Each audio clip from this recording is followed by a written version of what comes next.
Saudara, terima kasih Anda masih bersama kami dalam Berita Banten. Bagi Anda yang baru saja bergabung, kami hadirkan kembali 3 berita utama hari ini. Mayat pria tanpa identitas ditemukan di semak-semak.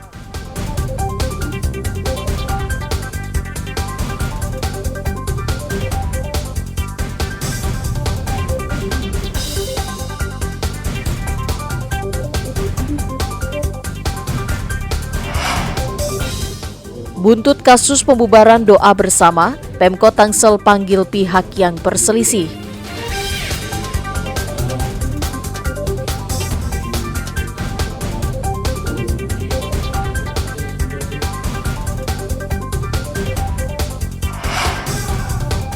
Permasalahan lahan parkir, warga tutup jalan kawasan industri.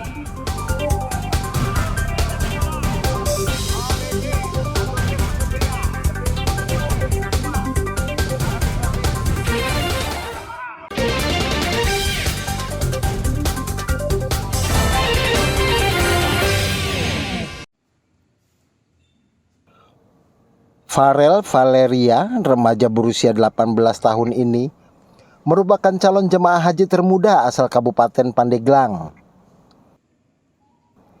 Farel tidak menyangka dan sangat bahagia. Di usianya yang masih tergolong muda, ia bisa melaksanakan rukun Islam kelima, yakni menunaikan ibadah haji. Kebahagiaan Farel, warga kampung Cidemang, Kelurahan Pandeglang, Kecamatan Pandeglang, semakin lengkap karena bisa berangkat ke Tanah Suci bersama ibu dan kedua kakaknya. Semua perlengkapan sudah disiapkan oleh Farel dan keluarganya. Bahkan pihak keluarga juga sudah mengadakan syukuran, sekaligus meminta doa kepada tetangga dan kerabat agar mereka bisa diberi kelancaran saat menunaikan ibadah haji. Enggak, karena usia 18 tahun bisa berangkat menunaikan ibadah haji bersama keluarga, ibu, kakak, sama teteh. Alhamdulillah bisa terpanggil ke Tanah Suci dan usia 18 tahun. Yang terutama meminta agar orang tua bisa sehat walafiat, terus bisa membahagiakan kedua orang tua, bisa mengangkat derajat orang tua. Farel Valeria yang saat ini duduk di bangku kuliah semester 1 ini ternyata sudah didaftarkan oleh orang tuanya sejak berusia 4 tahun. Setelah menunggu selama 14 tahun, keinginan keluarga Farel untuk menunaikan ibadah haji bersama-sama pun bisa terlaksana. Calon jemaah haji waktu usia berapa sih, Bu? Umur 4 tahun. 4 tahun? Iya. Itu sempat kepikiran gitu, Bu, maksudnya anak masih 4 tahun nih bisa dicalonkan untuk jemaah haji gimana sih? Oh ya, karena rasa bangga gitu ya, pas kebetulan saya ada rezeki gitu ya.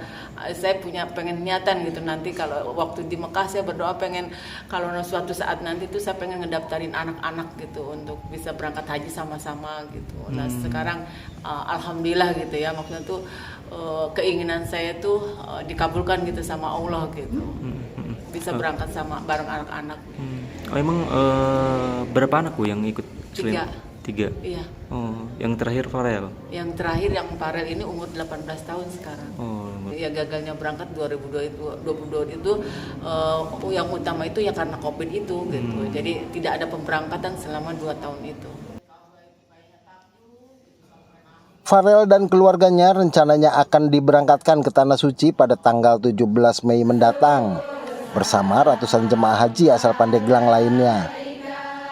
Ariel Maranus dan Andri Sopian melaporkan dari Kabupaten Pandeglang.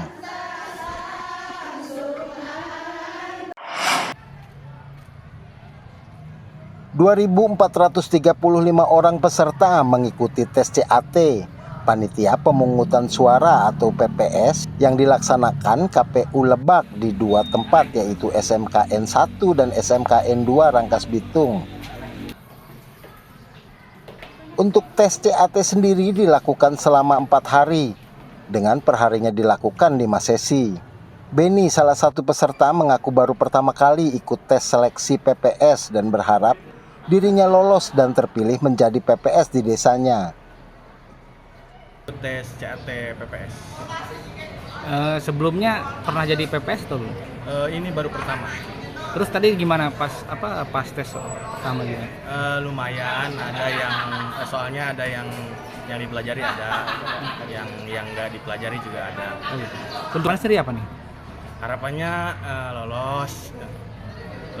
Ini juga hitung-hitung apa sih pengalaman juga ya Pak ya. Baru pertama kali, semoga aja bisa lolos.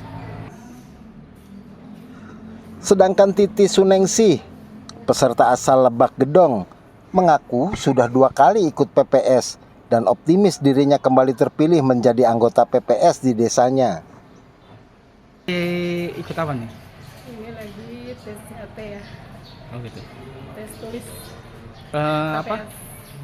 Baru pertama kali atau gimana? udah 2 kali sih. 2 kali. Kemarin sempat jadi PPS juga. Iya. Oh gitu. Optimis nggak teh? Optimis.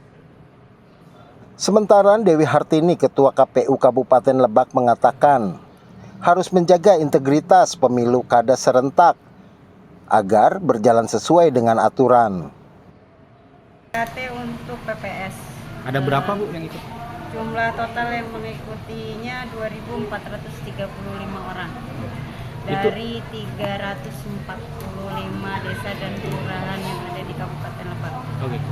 Itu untuk setiap desa dan kelurahan itu ada berapa yang dibutuhkan untuk? Yang dibutuhkan hanya 3 orang Oh gitu. untuk di setiap satu desa. Jadi nanti 3 kali. Tapi ini kan setelah CAT nanti kita akan mengambil 2 kali kebutuhan untuk tahap wawancara. Berarti ada 6 kali 345 desa atau kelurahan. Adapun misalnya desa yang kurang dari 6, ya berarti 1 kali kebutuhan karena kita kemarin sudah perpanjangan. Para peserta yang lolos dari serangkaian tes ini nantinya akan ditempatkan di 340 desa dan 5 kelurahan dengan 3 anggota PPS di masing-masing desa dan kelurahan.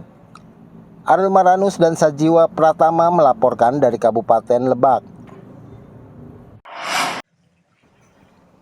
Mendekati Idul Adha, peternak hewan kurban tambahkan pakan untuk menaikkan berat badan hewan kurban. Seperti peternak di lingkungan Lebak, Kecamatan Cipocok, Kota Serang. Peternak menambahkan pakan ampas tahu sebagai asupan tambahan selain rumput untuk sapi. Hal itu dilakukan untuk mencapai target berat badan yang ideal untuk sapi. Biasa diberikan dalam sehari 3 kali, kini mencapai 5-6 kali dalam sehari. Di peternakan tersebut rata-rata berat sapi mencapai 400 kg dengan kisaran harga 20 hingga 100 juta rupiah. Menurut peternak, harga untuk hewan kurban setiap tahunnya mengalami kenaikan. Pemberian pakan khusus ini Bang, ada penambahan nggak mendekati Idul Adha? Untuk penambahan pasti ada, karena kita mengejar target untuk penjualan di hari raya Idul Adha. Itu pakan itu kita biasanya ngasih sehari 3 kali, ini bisa sampai 5 kali dalam 1 hari.